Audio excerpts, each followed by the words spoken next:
पिछले video session में हमने ग्राफिकल सॉल्यूशन लिया था। हमने ग्राफ की हेल्प से क्वेश्चन को सॉल्व किया, एक्स और वाई निकाले। अब हम इस सेशन में जो करने जा रहे हैं वो है सब्स्टिट्यूशन मेथड। हमें दो इक्वेशन दे दी जाएगी और सब्स्टिट्यूशन मेथड से हमें उसमें एक्स और वाई की वैल्यू या जो भी दो वेरिएबल है उसकी वैल्यू निकालनी है। ठीक है, तो ये सब्स्टिट्यूशन मेथड है क्या? जैसे हमें अगर दो इक्वेशन देते हैं, हम एक्सरसाइज का क्वेश्चन ले रहे हैं, x plus y equal to 14 and x minus y equal to 4। Substitution में क्या करना है, हमें इस पहली इक्वेशन या दूसरी इक्वेशन में से x और y की वैल्यू निकाल के बाकी जो जिस इक्वेशन में से निकाला है उसकी अगली इक्वेशन में रखना है। जैसे मैं यहाँ से x की वैल्यू निकालूं और इसमें रखूं, या y की वैल्यू निकालूं और इसमें रखूं। एक्चुअली हम करने क्या जा रहे हैं, ये टू वेरिएबल, हम एक वेरिएबल को हटाने जा रहे हैं और वो जो मेथड है वो है सब्स्टिट्यूशन। तो सब्स्टिट्यूशन की हेल्प से हम हटाने जा रहे हैं इसको। ठीक है, तो सब्स्टिट्यूशन से हटाएंगे तो सबसे पहले जैसे मैंने इक्वेशन में से 1 में से मैंने वैल्यू ले ली x की, तो x की वैल्यू आई 14 माइनस वाई। ये मैंने निकाली 1 में से, रख देता हूँ 2 में, तो 2 में हम रख देते हैं x की जगह 14 माइनस वाई। तो यहाँ भी 14 माइनस वाई रख दिया सेकेंड में, x की जगह माइनस वाई पहले ही था इक्वल टू 4। अब हुआ क्या, इसमें से ये जो टू वेरिएबल थी ये वन वेरिएबल में चेंज हो गई। ठीक है, अब वन वेरिएबल हम लोअर क्लास में पढ़ चुके हैं, जैसे सॉल्व करते हैं वो सारे मेथड इसमें अप्लाई करना है। तो यहाँ पे तो सिंपल सी इक्वेशन आ रही है, 14 minus 2y equal to 4 and 2y is 14 minus 4 is 10 and value of y is 5। ठीक है, हमने 2 को डिवाइड कर दिया। अब वैल्यू y इक्वल टू 5 आ गई। अब किसी भी इक्वेशन में हम रख सकते हैं और x की वैल्यू निकाल सकते हैं। जैसे अगर मैंने फर्स्ट इक्वेशन ली तो फर्स्ट में इक्वेशन है x plus y equal to 40, तो हमने y की जगह रख दिया 5 और x की वैल्यू आई हमें मिली 9। तो x की वैल्यू 9 और y की वैल्यू 5। चाहे तो वेरीफाई भी कर सकते हैं। पहली इक्वेशन में यहाँ x की जगह 9 और इसकी जगह 5 रखेंगे तो 9 प्लस 5 14 आएगा। ठीक है, और 9 माइनस 5 इक्वल टू 4 आएगा। तो ये जो मेथड है ये सब्स्टिट्यूशन कहलाता है। अभी हमारी मर्जी है जब हमने x और y किसी की भी एक वेरिएबल की वैल्यू निकाल सकते हैं। ठीक है, वैसे हमें वो चीज़ सेलेक्ट करनी है जो सबसे इजी हो, ज़्यादा उसको इतना कॉम्प्लेक्स नहीं बनाना है कि हम खुद ही कंफ्यूज हो जाए। ठीक है, जैसे सेकेंड क्वेश्चन हम लेते हैं, इसी का ही सेकेंड क्वेश्चन फर्स्ट पार्ट का, ये फर्स्ट पार्ट था। इसमें हमें दे रखा है s minus t equal to 3 और दूसरी है s/3 plus t/2 equal to 6। ये फर्स्ट इक्वेशन है, ये सेकंड है। अच्छा, जब भी फ्रैक्शन आता है तो सबसे पहले कोशिश करनी है कि इस फ्रैक्शन को हम सिंपल फॉर्म में चेंज कर दें, यानी इस फ्रैक्शन को हटा दें। ठीक है, नहीं भी हटाएंगे तो भी कर सकते हैं, लेकिन अल्टीमेटली बाद में तो हमें हटानी है, तो पहले ही हटा दें। तो हम सेकेंड इक्वेशन को थोड़ा सा सिंप्लीफाई करते हैं। एलसीएम आ रहा है 6, तो तीनों को 6 से मल्टीप्लाई कर देते हैं। तो s/3 को अगर 6 से करेंगे तो ये आएगा 2s, इसको 6 से करेंगे तो ये आ जाएगा 3t और इसको 6 से करेंगे तो ये आ जाएगा 36। तो सेकंड इक्वेशन इस तरीके से चेंज हो गई। ठीक है, हम इसको थर्ड भी बोल सकते हैं, सेकंड का एक दूसरा फॉर्म है। अब मेरी मर्जी है, मैं फर्स्ट इक्वेशन या थर्ड में से किसी भी एक वेरिएबल, या वेरिएबल है s और t, इसकी वैल्यू निकाल के बाकी बची हुई इक्वेशन में रख दूं। तो सबसे इजी हमारे लिए फर्स्ट इक्वेशन है। तो यहाँ से फर्स्ट इक्वेशन में से हम क्या करते हैं, s की वैल्यू ले लेते हैं और ये हमें मिल रही है 3 प्लस t। ये जो वैल्यू हमने s की निकाली है फर्स्ट इक्वेशन में से निकाली है। अब हम इसके जो सेकंड का जो सिंप्लीफाइड फॉर्म है, जो हमने थर्ड लिया है, इसमें s की जगह रख देते हैं। तो ये जब हमने s की जगह रखा, s की जगह रखा 3 plus t, 3t equal to 36। अब ये जो टू वेरिएबल थी वन वेरिएबल में बदल। अब ये सिंपल सी इक्वेशन, इसको हमें सॉल्व करके t की वैल्यू निकालनी है। So this becomes 6 plus 2t plus 3t equal to 36। So this is 5t, 6 इधर आके माइनस हो जाएगा तो 30 और t की वैल्यू आई 6। t की वैल्यू 6 आ गई। अब t की वैल्यू जो 6 है हम किसी भी इक्वेशन में रख देते हैं और बाकी बचा हुआ जो दूसरा वेरिएबल है s वो भी निकाल लेते हैं। तो यहाँ सबसे इजी हमारी फर्स्ट इक्वेशन। तो फर्स्ट इक्वेशन में हमारी s माइनस टी की जगह हमने रख दिया 6 इक्वल टू 3, s की वैल्यू आई 9। चाहे तो वेरीफाई भी कर सकते हैं, s की जगह 9, t की जगह 6 रखे तो 9 माइनस 6 इज 3। 9 और 6 इस इक्वेशन में भी रख देंगे, इसी का सिंपलीफाइड फॉर्म है। तो 2 इंटू s की जगह 9 तो 18, ये आया 18 plus 3 into T, 3 into 6 is 18, so 18 plus 18 is 36। तो ये वेरीफाई हो रहा है, ठीक है, इसका मतलब हमारा आंसर सही है। इसी तरीके से जब भी कोई डेसिमल वगैरह आए तो डेसिमल वगैरह में भी यही करना है। जैसे हमारे फोर्थ क्वेश्चन में 0.2x plus 0.3y equal to 1.3 दे रखा है, ये फोर्थ पार्ट, ठीक है। तो अगर मैंने यहाँ से डेसिमल हटा दिया तो ये 10 आएगा, इसमें हटाया 10 आएगा, इसमें हटाया 10 आएगा। अभी चाहे तो 10 एलसीएम ले लें तो इसका सिंपलीफाइड फॉर्म आया 2x plus 3y equal to 13, ये हमारी हो गई फर्स्ट इक्वेशन। इसी तरीके से सेकेंड इक्वेशन को भी हम लिख सकते हैं, तो वो बनेगी 4x plus 5y equal to 23। हमें करना है सब्स्टिट्यूशन से, तो पहली इक्वेशन है दूसरी इक्वेशन में से हमें वैल्यू निकालनी है और बाकी बची हुई रखनी है। तो पहली इक्वेशन में से हम x की भी निकाल सकते हैं, y की भी निकाल सकते हैं, ठीक है। तो हम x की यहाँ से निकाल लेंगे फर्स्ट इक्वेशन में से, तो 3y को उधर शिफ्ट किया हमने, फिर x की वैल्यू हमें मिली 13 माइनस 3y बाई 2। फर्स्ट में से निकालिए, रख देते हैं सेकंड में, सेकंड में x की जगह रखें तो हमारा 4 इंटू x की जगह ये वैल्यू रख देंगे, तो 13 minus 3y by 2 plus 5y equal to 23। अब ये सिंप्लीफाई हो सकता है और सॉल्व करेंगे तो 26 minus 6y plus 5y equal to 23। This is minus y और ये उधर जाएगा तो माइनस का 3, तो y का आंसर आया 3, ठीक है। y की वैल्यू 3 किसी भी इक्वेशन में रख देते हैं। जैसे अगर हम रख देते हैं फर्स्ट इक्वेशन में y की जगह हम रख देते हैं 3, 2x, y की जगह रखा हमने 3 equal to 13। This becomes 2x plus 9 equal to 13, one variable में चेंज होगी, 2x equal to 4 and x equal to 2। Verify कर सकते हैं, x की जगह 2, y की जगह 3 रखते हैं, यहाँ 2 रखते हैं तो 2 इंटू 2 4 आता, 3 इंटू y की जगह 3 इंटू 3 9 आता, तो 4 प्लस 9 13। पहले से सारा फर्स्ट में, सेकंड में भी देख लेते हैं, 4 into 2 8, 5 into 3 15 and 15 plus 8 is 23, ठीक है। तो ये वेरीफाई हो रहा है, तो इसका मतलब हमारा आंसर सही है, ठीक है। तो इस तरीके से सब्स्टिट्यूशन कर सकते हैं। क्वेश्चन नंबर 2 जो है उसमें हमें दो लाइन दे रखी है, 2x plus 3y equal to 11, 2x minus 4y equal to minus 24। इसको हम सब्स्टिट्यूशन से सॉल्व करेंगे। उसके बाद हमने एक कंडीशन दिया है कि y equal to mx plus 3, इसमें हमें m की वैल्यू निकालनी है। तो देखा जाए तो इन दोनों इक्वेशन से हम x और y निकाल सकते हैं, तो वो x और y इसमें रख देंगे और उसके बाद हमारा m जो है वो अपने आप यहाँ पे m में एक लीनियर इक्वेशन बनेगी, उसको सॉल्व करेंगे तो m आएगा, ठीक है। तो सबसे पहले इन दोनों को सॉल्व करते हैं हम सब्स्टिट्यूशन मेथड से। तो यहाँ पे सब्स्टिट्यूशन मेथड यूज करने के लिए हम फर्स्ट इक्वेशन में से 2x की वैल्यू ले लेते हैं। 2x की वैल्यू आई 11 माइनस 3y, x की value I 11 minus 3y by 2, ये हमने निकाली फर्स्ट इक्वेशन में, रख देते हैं सेकंड में। तो सेकंड में हम रख देते हैं x की जगह 11 minus 3y by 2, 2 into 11 minus 3y by 2 minus 4y equal to minus 24।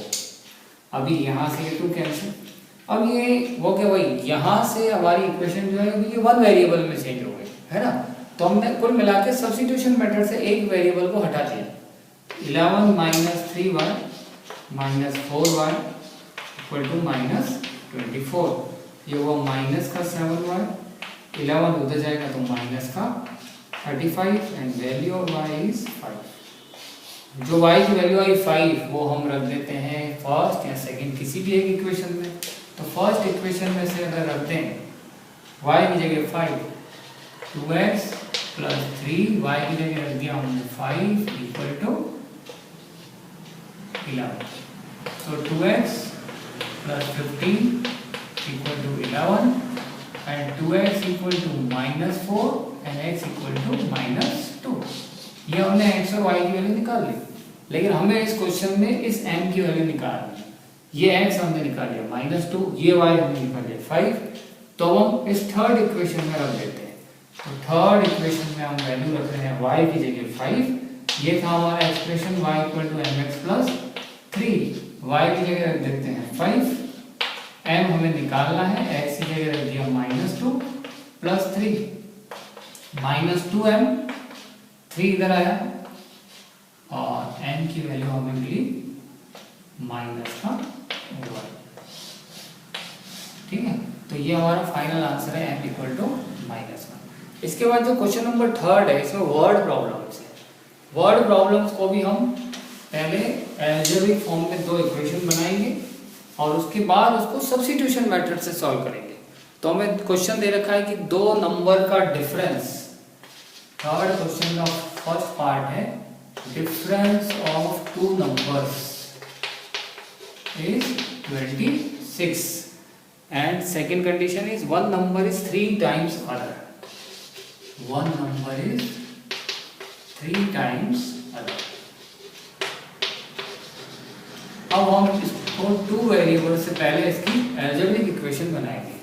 हम मान लेते हैं let first number be x and second number be y। अच्छा, इसमें लार्ज और स्मॉल भी मान सकते हैं। पहला नंबर x है और दूसरा नंबर y है, दोनों का जो डिफरेंस है वो 26 है। Now according to question x minus y equal to 26। अच्छा, जब x minus y equal to 26 मान रहे हैं तो हमें मान के चल रहे हैं कि x बड़ा है और y छोटा है। तो ये जो पहला वाला है ये बड़ा है, लार्ज नंबर है, और ये स्मॉल है। क्योंकि सेकंड इक्वेशन बनाते वक्त थोड़ा सा ध्यान रखना है। सेकंड क्या है कि पहला नंबर जो है वो दूसरे का 3 टाइम्स है, तो पहला नंबर दूसरे का 3 टाइम्स है, इसका मतलब दूसरा छोटा होगा। तो हम लिख सकते हैं x equal to 3y, y equal to 3x नहीं लिखेंगे, ठीक है, x इक्वल टू 3y, क्योंकि छोटे को जब हम 3 से मल्टीप्लाई करेंगे तभी तो बड़ा नंबर आएगा। ठीक है, तो यहाँ पे थोड़ा सा ध्यान रखना है। तो ये हमारी सेकंड इक्वेशन हो गई, ये हो गई फर्स्ट। अब इसमें पहले से क्लियर है, सेकंड इक्वेशन में पहले ही x की वैल्यू आ गई है, तो फिर से अलग से निकालने की जरूरत नहीं। तो हम क्या करते हैं, x की जगह 3y, सेकंड इक्वेशन में से वैल्यू जो आ चुकी है उसको रख देते हैं फर्स्ट इक्वेशन। ठीक है, तो यहाँ से हम फर्स्ट इक्वेशन में रख देते हैं x की जगह 3y, 3y minus y equal to 26, 2y equal to 26 and y equal to 13। तो one of the number is 13। अब 13 को मैं रख दूं यहाँ, तो x मिला 3 इंटू 13 और ये नंबर आया 39। ठीक है, आप देख लें, ये बड़ा नंबर था 39, ये छोटा नंबर है 13, दोनों का जो डिफरेंस है वो 26 आ रहा है, जो हमारी पहली इक्वेशन है, और जो बड़ा नंबर है वो छोटे वाले का 3 टाइम्स है, तो उसको 3 से मल्टीप्लाई करेंगे 13 को तो 39 आएगा। तो ये हमारा आंसर भी वेरीफाई हो गया। तो इस तरीके से हमने सब्स्टिट्यूशन मेथड से एक वर्ड प्रॉब्लम को सॉल्व किया। ठीक है, थर्ड क्वेश्चन का जो सेकेंड पार्ट है उसमें एक वर्ड आ रहा है सप्लीमेंट्री एंगल। सप्लीमेंट्री एंगल वो होते हैं जिनका सम जो है वो 180 डिग्री होता है। ठीक है, सम 180 डिग्री है, तो ये दो एंगल जो है इनका सम 180 डिग्री। और क्वेश्चन है कि जो सप्लीमेंट्री एंगल बड़ा है वो छोटे से 18 डिग्री बड़ा है, यहाँ दोनों का डिफरेंस जो है वो 18 डिग्री है। तो हम मान लेते हैं let larger angle x and smaller b y। now according to question हमें दे रखा है कि दोनों का जो डिफरेंस है वो 18 डिग्री है। तो x minus y equal to 18। और जो दूसरी इक्वेशन है वो इससे आएगी, दोनों का जो सम है वो 180 डिग्री। क्यों है? क्योंकि सप्लीमेंट्री एंगल वर्ड दे रखा है, तो दोनों का सम जो है वो 180 डिग्री है। ये दूसरी इक्वेशन हो गई। अब पहली इक्वेशन में से x या y की वैल्यू निकाल के सेकंड में रख देते हैं, तो सबसे इजी है कि हम x की वैल्यू निकाल दें। तो x की वैल्यू हो गई y प्लस 18, ये रख देते हैं हम सेकंड में। तो सेकंड में x की जगह y प्लस 18 रख दें, तो y प्लस 18 इसकी जगह plus y equal to 180। Bracket open करके जब सॉल्व करेंगे तो 2y प्लस 18 इज 180। 180 माइनस हुआ 180 में से 18 माइनस हुआ तो ये आया 162। तो y की वैल्यू आई 81। y की वैल्यू जो 81 है वो हम रख देते हैं फर्स्ट में। फर्स्ट में वैल्यू रखेंगे तो x की value x minus 81 equal to 18। x की वैल्यू आई 18 प्लस 81 इज 99। ठीक है, तो ये हमारे दो एंगल आ गए, एक 99 डिग्री, एक हमने y निकाला था 81 डिग्री। दोनों का सम 180 आ रहा है, 180 आ रहा है और दोनों का डिफरेंस जो है वो 18 डिग्री आ रहा है। जो थर्ड पार्ट है वो सिंपल सा है, इसमें 7 बैट और 6 बॉल, 7 बैट और 6 बॉल की जो कॉस्ट है वो दे रखी है ₹3800 और जो दूसरा कंडीशन है उसमें 3 बैट और 5 बॉल, इसकी कॉस्ट जो दे रखी है वो हमें दे रखी है 1750। ठीक है, तो इसको भी हम इक्वेशन बना के कर सकते हैं। तो ये आपको अपने आप करना है। बैट की रेट मान लेंगे, एक बैट की x, बॉल की मान लेंगे y। तो 7x plus 6y equal to 3800 and 3x plus 5y equal to 1750। फिर एक इक्वेशन में से एक वेरिएबल की वैल्यू निकाल के दूसरे में रख के उसको सॉल्व करना है। फोर्थ पार्ट जो है वो फिक्स्ड चार्जेस का दे रखा है। फिक्स्ड चार्जेस, इसमें पहले फिक्स चार्जेस जो दे रखा है, taxi charges in a city consist of fix charge together with a charge of distance covered. जब हम टैक्सी में बैठते हैं तो उसका एक फिक्स चार्ज है, उसके बाद का जो चार्ज है वो पर किलोमीटर का चार्ज है। तो ऐसे ही अगर एक आदमी 10 किलोमीटर ट्रेवल कर रहा है, फोर्थ पार्ट में 10 किलोमीटर ट्रेवल कर रहा है तो उससे रुपीज़ देने पड़ते हैं 155 या 105। और उसके बाद 15 किलोमीटर ट्रैवल कर रहा है तो देने पड़ते हैं 155। ठीक है, अब ये 10 किलोमीटर ट्रैवल करने में दो तरह के चार्ज है। हम मान लेते हैं let fixed charge be ₹x। ये फिक्स चार्ज तो लगेंगे ही लगेंगे, चाहे मैं 1 किलोमीटर जाऊं 2 किलोमीटर ले आऊं, ये तो लगेंगे। इसके बाद हम मान लेते हैं चार्ज पर किलोमीटर, चार्ज पर किलोमीटर मान लेते हैं ₹1। अब 10 किलोमीटर चल रहा है तो पहली इक्वेशन, एक तो फिक्स चार्ज तो उसके लगेंगे ही लगेंगे, 1 किलोमीटर के y लग रहे हैं तो 10 किलोमीटर के लगेंगे 10y। ठीक है, तो x plus 10y equal to 105, ये हुई हमारी पहली इक्वेशन। इसी तरीके से 15 किलोमीटर ट्रैवल करने में 155 है तो x फिक्स चार्ज तो देगा ही देगा। 1 किलोमीटर के y लग रहे हैं, 15 किलोमीटर के 15y रुपीज देने पड़ेंगे, ये है 155। अभी हमारी दो अलजेब्रिक इक्वेशन बन गई, अब इसको सॉल्व करना है और सॉल्व करते हैं सब्स्टिट्यूशन से। तो पहली इक्वेशन में से x की वैल्यू निकाल लेते हैं, तो x की वैल्यू आ रही है 105 माइनस 10y। फिर रख देते हैं सेकेंड इक्वेशन, सेकेंड में x की जगह 105, सेकेंड इक्वेशन में 105 minus 10y plus 15y equal to 155। अब ये वन वेरिएबल में चेंज हो गई। अब इसको सिंप्लीफाई कर देते हैं। ठीक है, इसको सिंप्लीफाई कर दें तो ये हुआ 105 plus 5y equal to 155, 5y equal to 50, y equal to 10, y equal to 10।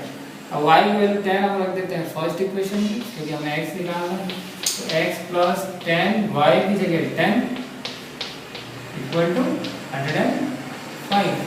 तो x plus 100 equal to 105, x की वैल्यू आई 5।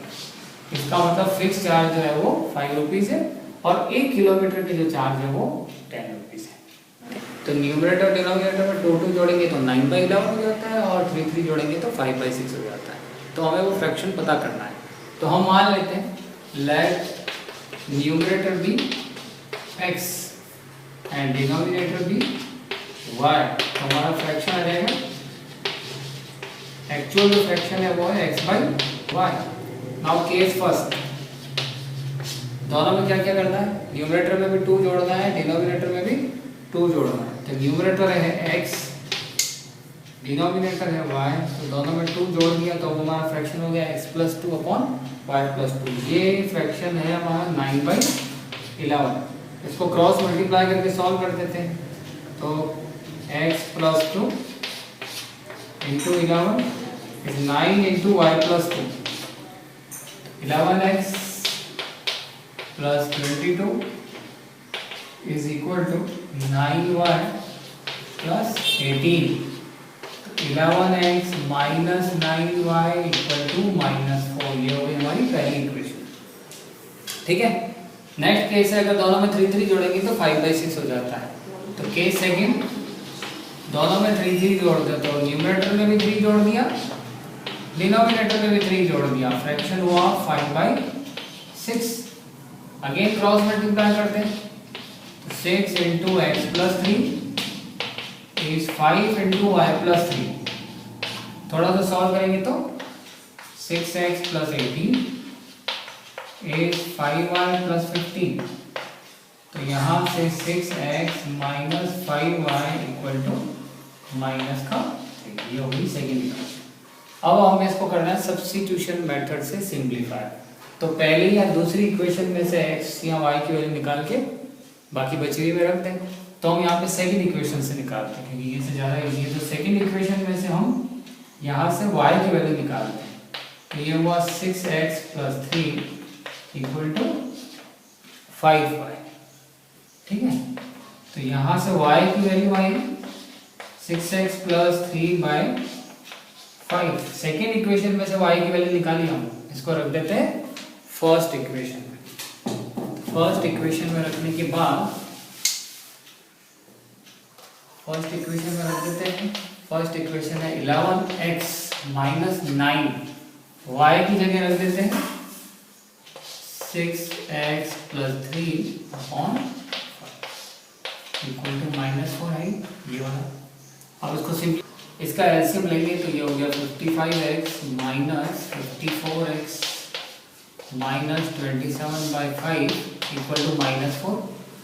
यहाँ से आया x minus 27, क्रॉस मल्टीप्लाई करेंगे तो -20। तो x की वैल्यू आई 7। ठीक है, x की वैल्यू 7 रखते फर्स्ट इक्वेशन में। तो फर्स्ट इक्वेशन में रखेंगे तो 11 into 7 minus 9y equal to -4। -9y 77 उधर गया तो माइनस का 77, ये वो माइनस का 81। y का आंसर आया 9। ठीक है, ये हमारा हुआ डिनोमिनेटर और न्यूमरेटर था हमारा x की वैल्यू 7। तो हमारा जो फ्रैक्शन है वो आया 7/9, हमारा फाइनल आंसर। ठीक है, एक्सरसाइज का लास्ट क्वेश्चन जो वर्ड प्रॉब्लम में है वो एज पे बेस्ड है। जब भी हम एज का क्वेश्चन करते हैं तो प्रेजेंट एज को ही सपोज करते हैं। ठीक है, इसमें 2 कंडीशन है, जैकब और उसकी सन की एज के बीच का रिलेशन दे रखा है। 5 years hence, 5 साल बाद जो जैकब की एज होगी वो अपने बेटे की 3 times होगी 5 साल बाद, और 5 साल पहले जो ये एज थी जैकब की एज जो थी वो अपने बेटे की 7 times थी। ठीक है, तो ये हमें इस डेटा से हमें पहले इक्वेशन बनानी है, फिर उसको सब्स्टिट्यूशन मेथड से सॉल्व करना है। और प्रेजेंट एज है स्टार्ट हमेशा प्रेजेंट एज से ही शुरू करेंगे। तो यहाँ से हम मान लेते हैं let present age of Jacob be X years and present age of his son be Y years। पहला कंडीशन 5 years hence 5 साल बाद after 5 years age of Jacob will be, अभी X है और तो 5 साल बाद हो जाएगी उसमें 5 जुड़ जाएगा तो ये हो जाएगी x प्लस 5। ये जेकब की 5 इयर्स बाद की एज है। Age of his son will be y plus 5। अब कंडीशन क्या है, जेकब की जो एज थी वो सन की एज की 3 टाइम्स होगी। ठीक है, तो अकॉर्डिंग टू क्वेश्चन जेकब की एज है x प्लस 5, सन की एज है y प्लस 5 और इसका जब हम 3 टाइम्स करेंगे तब जेकब की एज आएगी। थोड़ा सा सिंप्लीफाई करें तो x plus 5 equal to 3y plus 15, x minus 3y is 10। ये हो गई हमारी पहली इक्वेशन। ठीक है, दूसरी इक्वेशन 5 इयर्स एगो की है। 5 इयर्स एगो जो जेकब की एज थी, अभी x है तो age of Jacob was x minus 5 and age of his son was y minus 5। Now condition is जो 5 years की पहले की एज थी वो जेकब की जो एज थी वो सन की 7 टाइम्स। तो जेकब की एज x माइनस 5 है, सन की y माइनस 5 है, ये कम है 7 से मल्टीप्लाई होगी। तो यहाँ से इसको सिंप्लीफाई करें तो x minus 5 is 7y minus 35 and x minus 7y is equal to minus 30। ये हो गई हमारी सेकेंड इक्वेशन। अब इन दोनों को हमें सब्स्टिट्यूशन मेथड से सॉल्व करना है। ठीक है, तो सबसे पहले हम पहली इक्वेशन में से x या y जो इजी हो, यहाँ पे x की वैल्यू निकालना इजी है तो पहली इक्वेशन में से x की वैल्यू हो गई 10 प्लस 3y। ये रख देते हैं सेकेंड इक्वेशन। तो सेकेंड इक्वेशन में x की जगह रख दिया 10 plus 3y minus 7y is equal to minus 30। तो यहाँ से हुआ 10 plus 3y minus 7y equal to minus 30। तो ये हुआ माइनस का 4y, ये 10 उधर गया तो हुआ माइनस का 40। तो y की वैल्यू आई 10। y की वैल्यू 10 रखते हैं फर्स्ट इक्वेशन। तो x minus 3 into 10 equal to 10, x minus 30 equal to 10 and x equal to 40। तो ये जो 40 इयर्स है ये तो हो गई जेकब की एज प्रेजेंट एज और ये हो गई सन की। ठीक है, 10 इयर्स। तो x की वैल्यू 40 इयर्स, y की वैल्यू 10 इयर्स।